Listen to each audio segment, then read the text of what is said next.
Welcome to TechElipart channel, and in today's video I'm going to show you how to log sales on Microsoft Excel. So at first open up your Microsoft Excel and then open any document. Now from here select the sales that you want to log. If I select this sales, and then you have to press Ctrl+1. Then you can see this format sales interface. Then click on protection option. After that you have to check this log option from here. Then click on OK.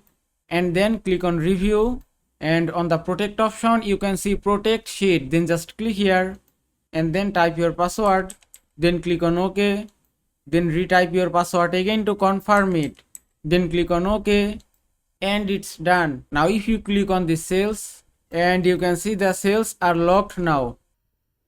Now you cannot edit or customize these sales. Now if you want to unlock these sales, just select it again, then click on unprotect sheet, then type your password, then click on OK, and it's done. Now your sales are unlocked.